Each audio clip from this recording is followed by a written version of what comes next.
cana-de-açúcar chegou ao Brasil no século XVI, primeiro século da colonização. Ela é originária da Ásia, foi transferida para o Mediterrâneo, para a Ilha da Madeira e depois foi trazida para o Brasil. E aqui em Pernambuco chegou com o primeiro donatário, Duarte Coelho Pereira. O primeiro engenho de Pernambuco surgiu onde é hoje o Forno da Cal, em Olinda. Era Nossa Senhora da Ajuda, por volta de 1540. Não tinha lógica os colonizadores chegarem na orla marítima, andarem 200, 300 km para o interior e começarem a fazer a colonização do interior para fora, não é? Então era de junto do mar para o interior. Porque produziu açúcar, botava o açúcar no barco e levava para o porto.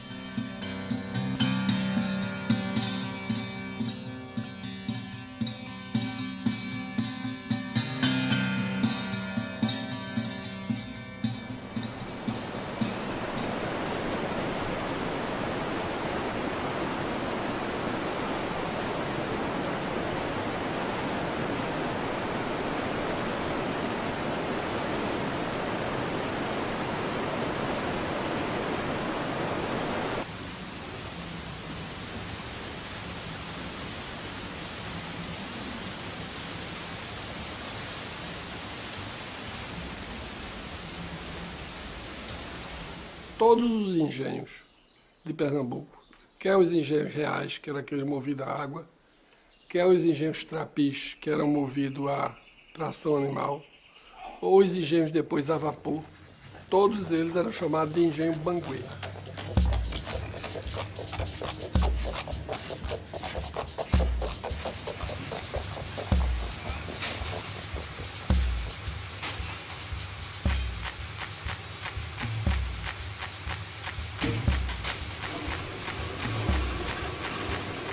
Por que eles eram engenho banguê? Porque era no banguê que se carregava o bagaço dele, levava-se para a bagaceira, onde ele era seco, e depois o bagaço seco era conduzido até a fornalha do engenho, onde ele servia de combustível para acionar a caldeira e cozinhar o mel. As moitas de engenho eram constituídas pela casa de moenda, pela casa de caldeira, que ficava logo ali, era onde havia o cozinhamento do mel, onde tinha as taxas, a casa de purgar, que é essa onde nós estamos, o encaixamento e a destilação.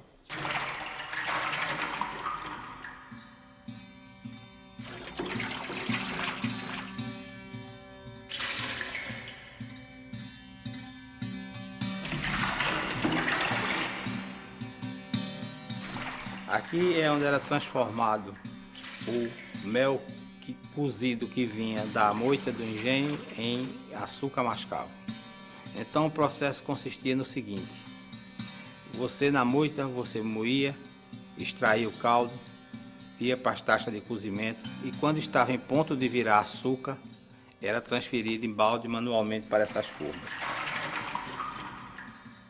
Aqui ele levava 5, 8 dias em média, conforme a qualidade da cana, para cristalizar. Quando ele cristalizava, ele tem uma rolha de madeira embaixo, tirava-se aquela rolha e o mel corria, que não cristalizou, ficava só o pão de açúcar. E o açúcar que ficava aqui dentro, você deitava no banguê, levava para o seca, aqui ao lado, virava, ficava nesse formato aí.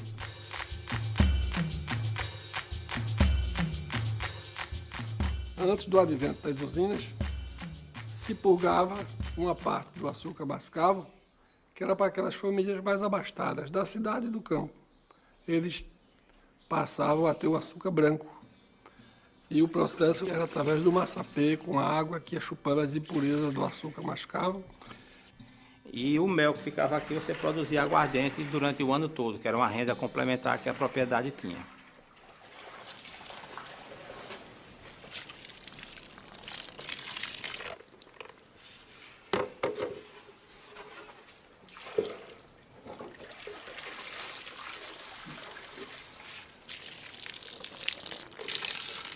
Há 50 anos atrás, aqui no município, a gente tinha 107 engenhos de rapadura. E hoje só existe o nosso.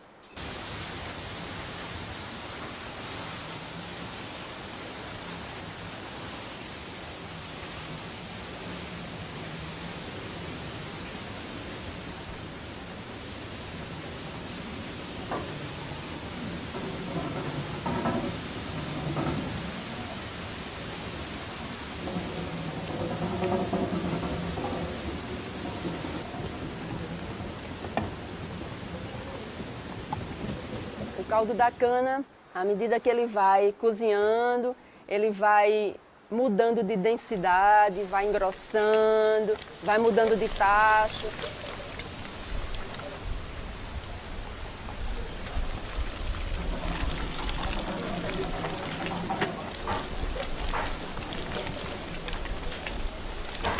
Até chegar no último tacho, que é chamado tacho de alça, é um tacho de cobre, é onde o mestre reconhece o ponto da rapadura.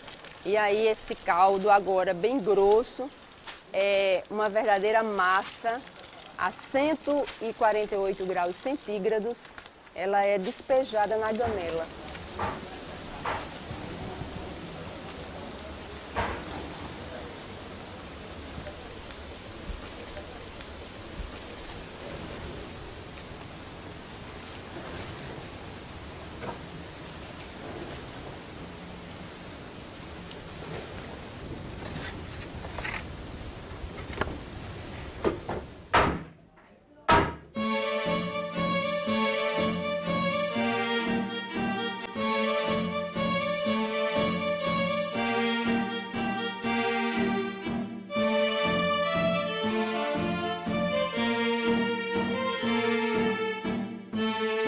Esse engenho Itapuracurá, do ponto de vista histórico, ele é também muito rico porque ele preserva muitas edificações. Então, é um engenho que tem casa grande, que tem igreja e que tem cemitério, que, como era de costume na época, era construído na parte geograficamente mais alta, e depois, ao longo da colina, iam tendo as outras casas. Tinha uma mercearia que a gente chamava de barracão, onde se vendiam os víveres, tem toda a moita.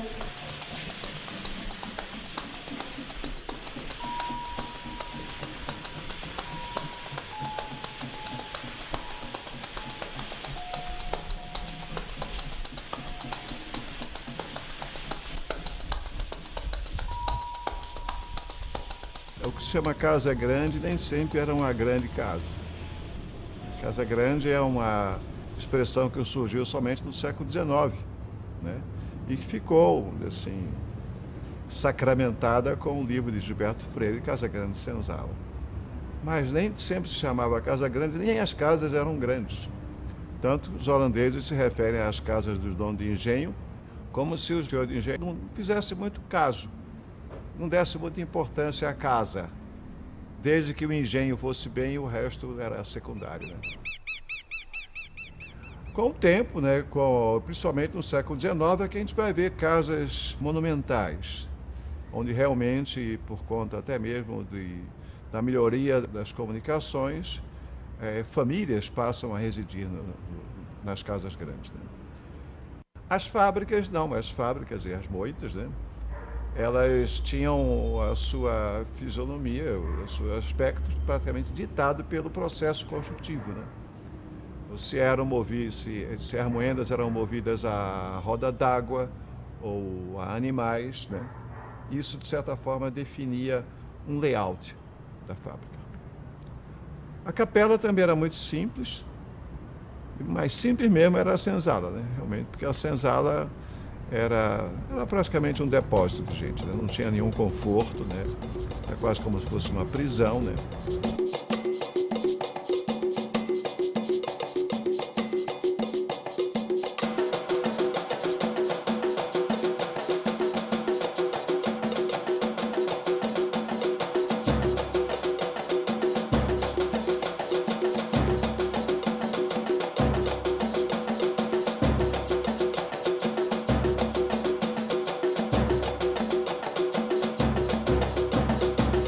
A casa grande, ela não era desse tamanho que a gente vê hoje, ela era uma casa bem menor, tanto que a casa ela é bem mais antiga do que a capela.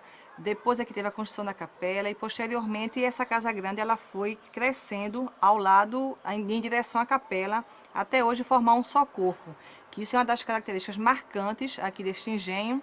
O senhor de engenho chegava à capela por uma ligação a partir da parte superior, do pavimento superior do engenho, e chegava à capela no coro ou nas tribunas e podia assistir às missas sem se misturar com o povo ou com os escravos. Quer dizer, é um tipo de arquitetura que mostra claramente a discriminação social, né?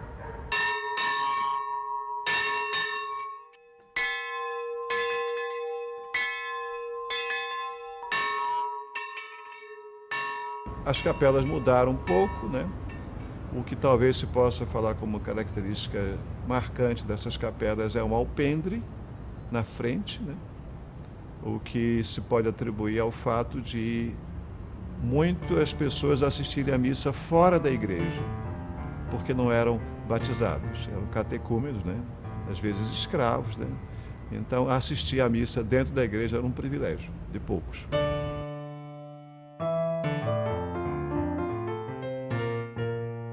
Antigamente o pai, né, era o dono, o senhor absoluto de todas as coisas.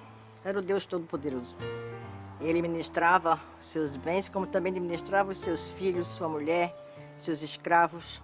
E eles tinham praticamente uma lei que era usada por todos eles, que tinha que os filhos que nascessem teriam que cumprir aquela lei.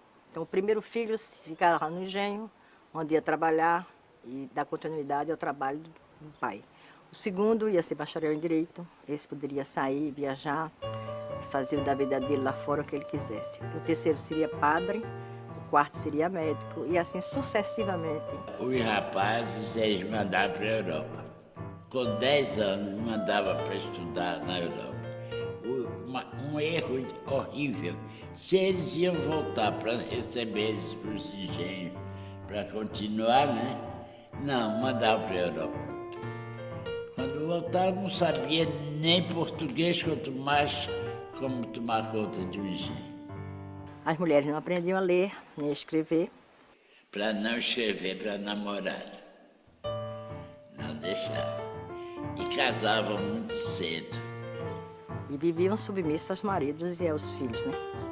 E quando nasciam os filhos, já sabia com quem aquele filho ia casar e aquela filha a quem estava prometida. Geralmente os casamentos eram com os parentes, por causa da tal coisa, de ficarem com a terra, com os engenhos.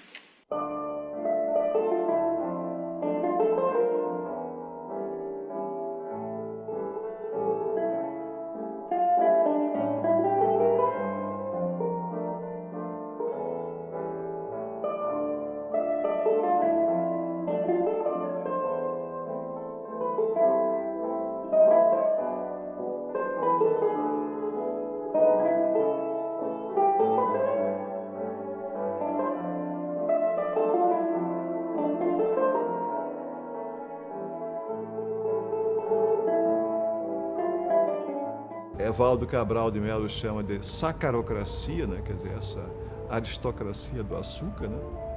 Era realmente uma evidência muito grande, principalmente em Pernambuco, né? Em que havia o horror ao trabalho braçal da parte do senhor de engenho, evidentemente, e dos seus familiares, né? Porque tinha gente para fazer tudo, né? Para abanar, para cozinhar, para escovar, para tudo.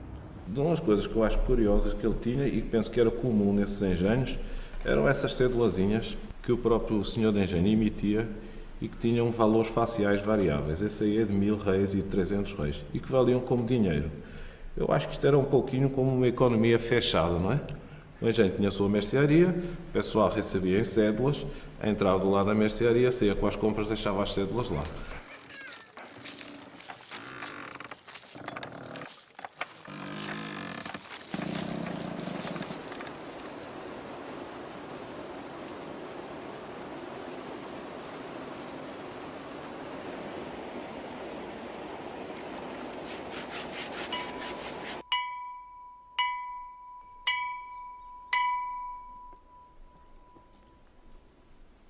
A mão de obra do engenho, basicamente, era o escravo.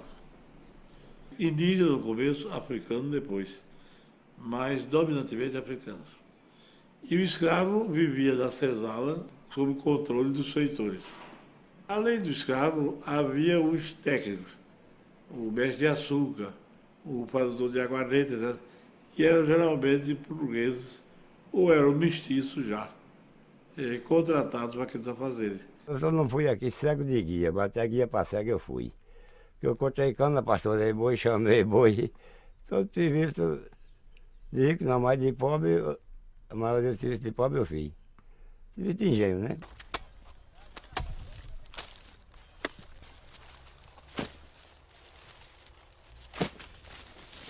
O trabalho nessa região, na verdade, ele tem uma herança muito perversa, que é a herança da escravidão. E essa herança ela se manifesta nas várias formas. Primeiro, no valor do trabalho. O valor do trabalho nessa região sempre foi calculado pela sua reprodução material, e nunca pelo valor da pessoa humana que trabalha. 3 toneladas. 3. Aí meu menino tem que fazer 6 para dar o salário dos dois. Que é 130 que nós recebemos. 130 conto, aí não dá. Aí nós só receber ali e encosta no varejão. Aí só dá uma feirinha. Aí a gente tem que se rebolar, plantar alguma coisa para comer. Tem que plantar passa fome. E o trabalhador, descendente dos escravos, ele se transformou em morador dos engenhos. O trabalhador morador dos engenhos ficou na relação dependente do proprietário da terra. Se na época da escravidão o proprietário era dono de tudo, da terra, das casas e do corpo de quem trabalhava, no morador ele passa a ter um controle semelhante a ponto de dominar todo o tempo de trabalho do morador.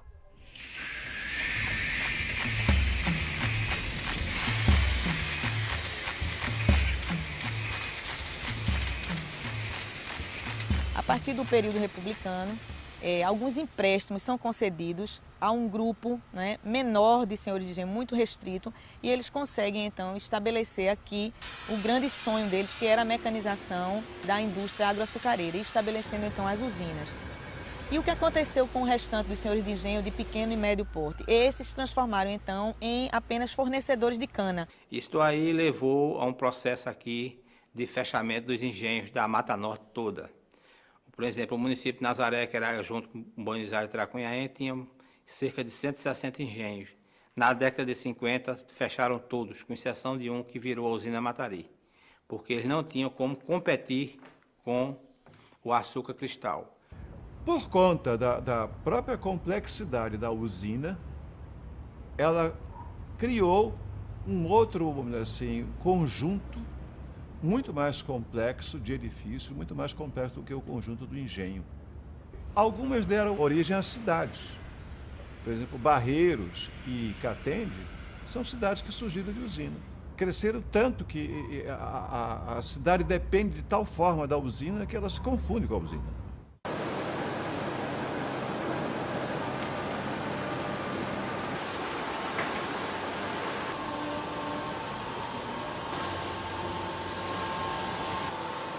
Pernambuco está hoje entre o 4º e o 5º produtor do Brasil em cana-de-açúcar e, portanto, na produção somada de álcool e açúcar. Nossa atividade no Nordeste, ela emprega mais e, ao mesmo tempo que ela emprega mais, ela tem que ter uma certa competitividade para oferecer o seu produto no mundo, porque essa é uma commodity internacional. A gente não vende só para o mercado interno, a gente exporta para países da África, para a Rússia fortemente, para a comunidade europeia, para os Estados Unidos da América. Agora as usinas estão crescendo cada vez mais. E muita gente diz, em Pernambuco, o açúcar está em decadência, porque o número de usinas está diminuindo. O número de usinas está diminuindo, mas acontece que a produção está aumentando. A diminuição não é provocada pela decadência, é provocada pela concentração da terra e da produção. Na região tem 6 usinas e elas detêm 80% das terras. Então, quando ela passa a ter terra, essas terras ela não tem interesse em ter morador, então todos os sítios são eliminados, as sedes são desmanchadas que só interessa a terra limpa para plantar cana.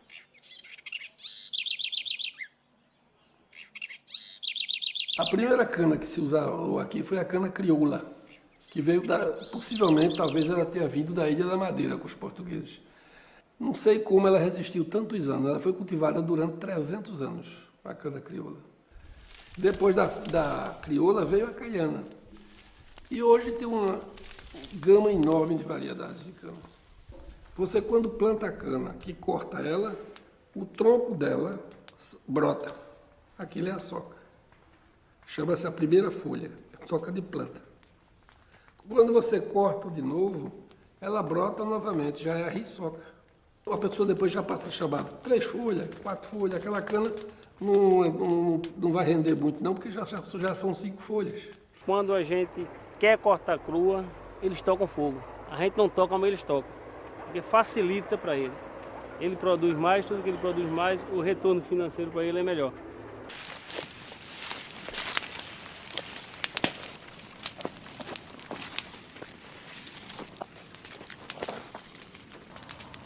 A gente corta queimada, porque se cortar crua, o trabalhador não faz a diária com ela crua. E livra de cobra, de caranguejeira, de tudo quanto é de... Lá vem o fogo, viu?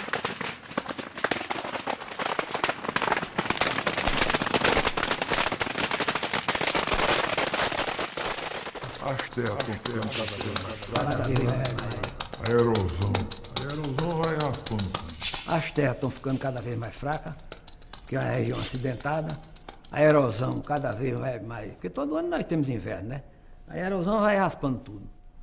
E as canas, as terras, os invernos vêm, de uns 10 anos para cá, vem diminuindo. Aqui chovia 1.400, 1.500 milímetros. Está chovendo agora, o ano passado choveu 700. Esse ano vai quase 900. Então, esse plantio de cana que foi incrementado, talvez tenha sido um dos agravantes para a situação atual das constantes secas. Porque meu pai, quando tinha essa propriedade, ele só usava 1/3 dela para cana. A propriedade tinha 300 hectares, tinha 100 hectares de cana, o resto era mata e sítio de morador. Então, com o advento do Proálcool, os 300 hectares passou 300 hectares de cana. E todas as propriedades da região fizeram isso. Então, o que aconteceu? Você, no município de Nazaré, da mata, tem 1% de mata.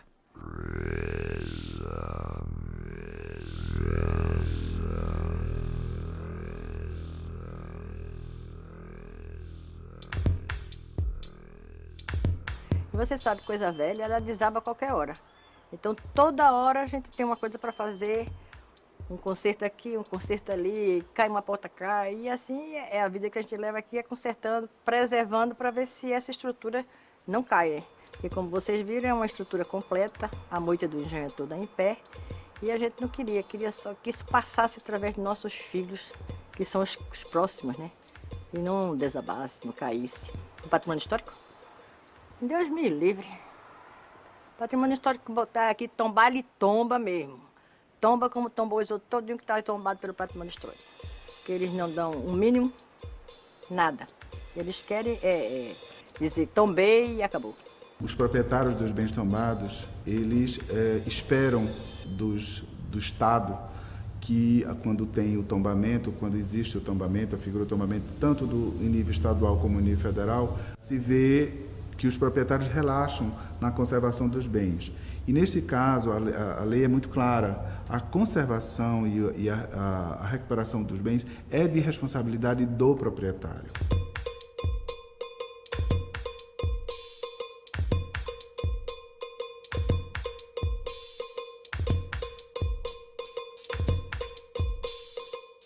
Mas o patrimônio veio e fez um serviço no telhado, ficou, por sinal, muito bom.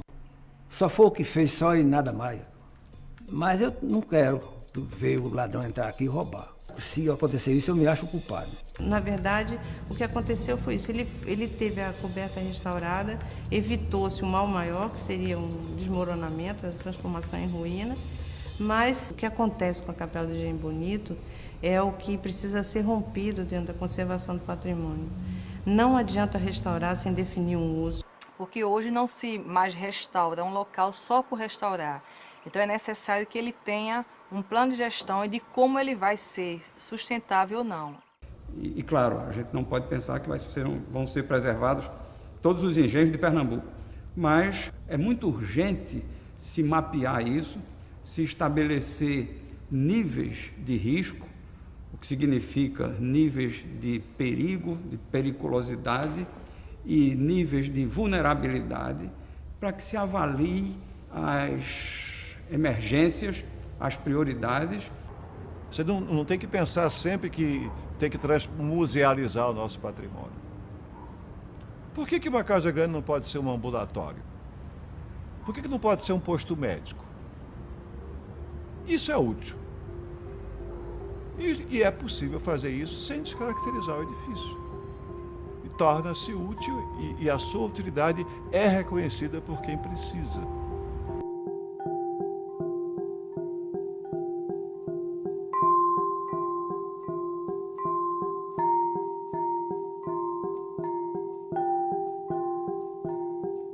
A partir de 1980, eu diria assim, a década de 80, a década de 90, houve realmente uma crise muito grande do setor canavieiro, certo? E não passou a ter as propriedades a mesma rentabilidade que tinha antes. Então, por conta disso aí, nós procuramos diversificar como fonte alternativa de você ter uma renda adicional à cana-de-açúcar para poder que a propriedade conseguisse sobreviver diante da crise que assolou basicamente o setor canavieiro. A cachaça deixou de ser uma coisa marginal, né? E está se tornando uma bebida que a classe A, vamos dizer, está tomando. Então, a aguardente artesanal é um negócio que está realmente tendo uma aceitação boa. Nós estamos procurando uma alternativa através do turismo rural. É uma alternativa mesmo para ajudar na manutenção da propriedade. Conhece um pouco da história do nosso estado, que é a história do Brasil, né? A verdade da colonização toda, da primeira monocultura que foi implantada no nosso país, a questão da cana-de-açúcar. Então aqui o pessoal tem uma verdadeira aula de história e é por isso que o nosso público maior aqui é o pedagógico, nosso turismo é mais o pedagógico.